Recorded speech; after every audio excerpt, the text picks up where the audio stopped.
Ajahn Brahma, czyli jak przestać się martwić i żyć spokojniej.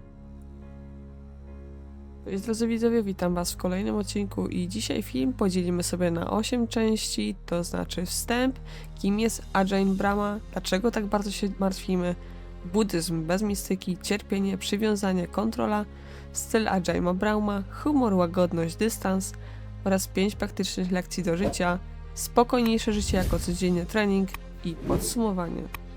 Zaczynajmy. Czasami największy problem nie dzieje się naprawdę. Dzieje się w naszej głowie. Martwimy się o przyszłość, analizujemy przeszłość, przewidujemy katastrofy, które nigdy nie przychodzą i próbujemy kontrolować rzeczy, które od początku nie były pod naszą kontrolą. I wtedy pojawia się ktoś taki jak Ajahn Brahma, mnich buddyjski, który o spokoju mówi nie jako kaznodzieja, ale jako ktoś, kto bardzo dobrze rozumie, że człowiek czasem po prostu ma dość własnych myśli. Ten film nie jest o tym, żeby zostać mnichem. Jest też o tym, żeby nagle rzucić wszystko i udawać, że problemy nie istnieją. To film o tym, jak żyć spokojniej, jak mniej się szarpać i jak przestać nosić w głowie rzeczy, których i tak nie jesteśmy w stanie rozwiązać na siłę. Kim właściwie jest Ajahn Brahma? Urodził się w Londynie w 1951 roku. Zanim został mnichem, studiował fizykę teoretyczną na Cambridge. Czyli nie mówimy o kimś oderwanym od świata, kto całe życie spędził tylko w klasztorze. Mówimy o człowieku, który znał zachodni sposób myślenia, logikę, ambicje, analizowanie, dążenie do wyników. A później wszedł na zupełnie inną ścieżkę. Został mnichem buddyjskim w tradycji leśnej Theravady. Jego nauczycielem był Ajahn Kah, jeden z najbardziej znanych mistrzów tajskiej tradycji leśnej. I właśnie z tej tradycji Ajahn Brahm wyniósł coś, co dzisiaj może być bardzo potrzebne. Prostotę, dystans i praktykę odpuszczania. Bo w świecie, który ciągle mówi rób więcej, mniej więcej, osiągaj więcej, on mówi zupełnie coś innego. Czasem trzeba przestać walczyć z życiem, żeby w końcu zacząć naprawdę żyć. Dlaczego tak bardzo się martwimy? Martwienie się często wygląda jak odpowiedzialność. Myślimy, jeśli będę się tym martwić, to znaczy, że mi zależy.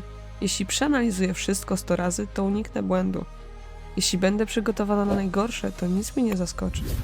Tylko że bardzo często martwienie się nie rozwiązuje naszego problemu.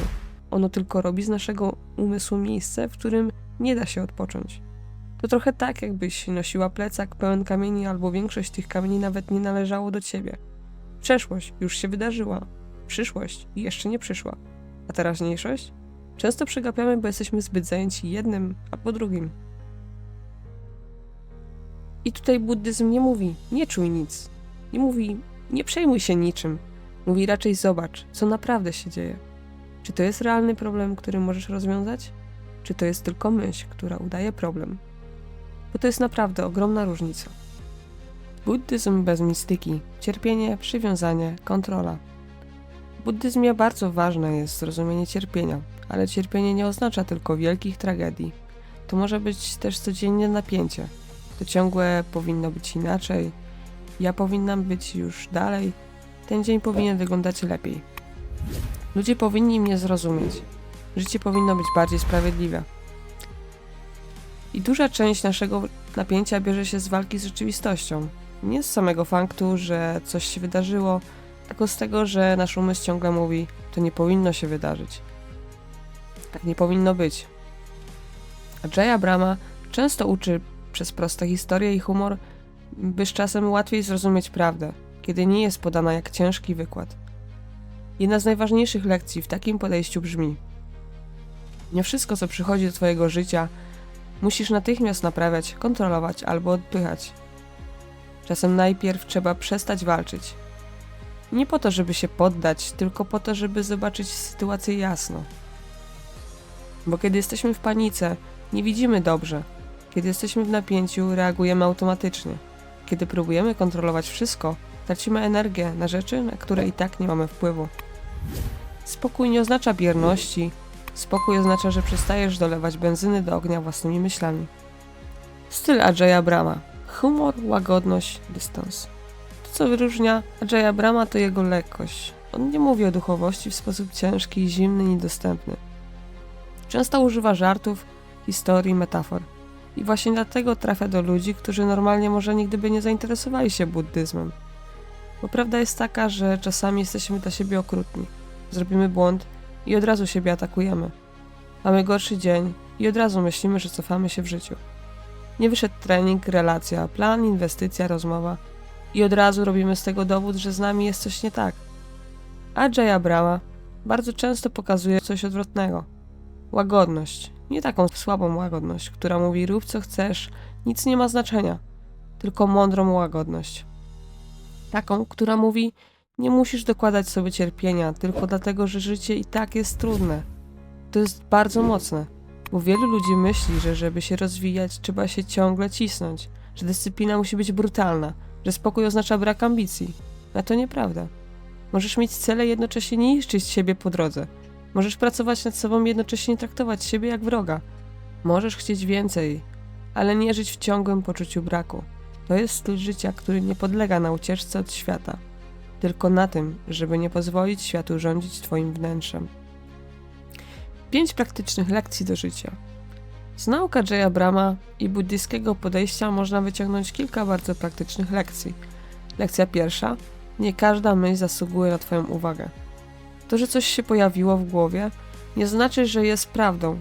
Umysł potrafi tworzyć scenariusze, które brzmią realistycznie, ale są tylko lękiem w przebraniu. Zamiast wierzyć każdej myśli, możesz zapytać, czy to mi pomaga, czy ja mogę coś z tym zrobić, czy to jest fakt, czy tylko przewidywanie. Lekcja druga. Odpuszczanie nie oznacza przegranej. Czasem odpuszczamy nie dlatego, że coś jest nieważne, odpuszczamy dlatego, że dalsze trzymanie tego niszczy nas bardziej niż sama sytuacja. Możesz odpuścić potrzebę kontroli. Możesz odpuścić idealny scenariusz. Możesz odpuścić wersję siebie, która miała wszystko ogarniać bez potknięć. Lekcja trzecia. Spokój trzeba ćwiczyć tak jak forma. Nie stajesz się spokojną osobą po jednym filmie, jednej medytacji albo po jednym cytacie. To jest trening. Tak jak bieganie. Taka jest dyscyplina. To tak jak budowanie charakteru. Codziennie trochę mniej, reagowania automatycznie, trochę więcej oddechu, trochę więcej obserwowania siebie, trochę mniej dokładania sobie. Lekcja czwarta. Humor pomaga nie brać ego tak śmiertelnie poważnie. Ajaya Brahma często używa humoru, bo humor robi coś bardzo zdrowego. Rozluźnia nasze przywiązanie do własnego dramatu. Czasem naprawdę warto zapytać siebie, czy to jest koniec świata, czy po prostu mój umysł zrobił sobie serial na Netflix. Nie chodzi o wyśmiewanie problemów, wcale nie. Chodzi tu o dystans. Lekcja piąta. Życie jest teraz, nie dopiero kiedy wszystko się ułoży. I to jest chyba najważniejsze z tego wszystkiego. Bardzo łatwo wpaść w pułapkę. Będę spokojna, jak spłacę kredyt. Będę spokojna, jak będę mieć lepszą formę. Będę spokojna, jak będę więcej zarabiać. Będę spokojna, jak wszystko się wyjaśni. Tylko że zawsze pojawia się coś następnego. Takie jest życie. Dlatego spokojniejsze życie nie zaczyna się dopiero wtedy, gdy problemy znikną. Ono zaczyna się wtedy, gdy uczysz się nie być więźniem każdego problemu. Spokojniejsze życie jako codzienny trening. Dla mnie najciekawsze w takim podejściu jest to, że ono bardzo pasuje do normalnego życia. Nie musisz mieszkać w klasztorze, nie musisz znać wszystkich pojęć buddyjskich, nie musisz medytować godzinami. Możesz zacząć bardzo prosto. Rano nie łapać telefonu w pierwszej sekundzie. Staraj się zrobić 3 spokojne oddechy, zanim odpowiesz. Przy trudnym dniu nie zrobić z niego dowodu, że całe życie jest złe. Przy problemie zapytać, czy to jest coś do rozwiązania, czy coś do zaakceptowania. Wieczorem odłożyć chociaż jedną myśl, której nie musisz dziś dalej nieść. To nie jest spektakularne, ale działa, bo zmienia sposób, w jaki jesteś sam ze sobą. I może właśnie o to chodzi w spokojniejszym życiu. Nie o to, żeby nic się nie działo, tylko o to, żeby nie stracić siebie za każdym razem, kiedy coś się dzieje. Podsumowanie. Ajaya Brahma pokazuje, że spokój nie musi być sztywny, poważny i oderwany od życia.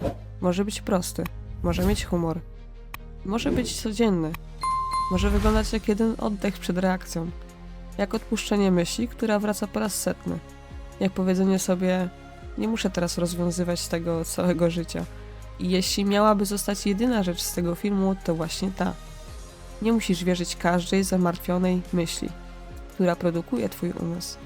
Możesz ją zauważyć, możesz się do niej uśmiechać, możesz wrócić do tego, co jest teraz, a potem zrobić jeden spokojny krok.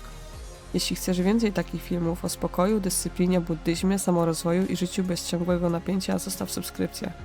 Hard Move. Nie idealnie, konsekwentnie, prosto do celu.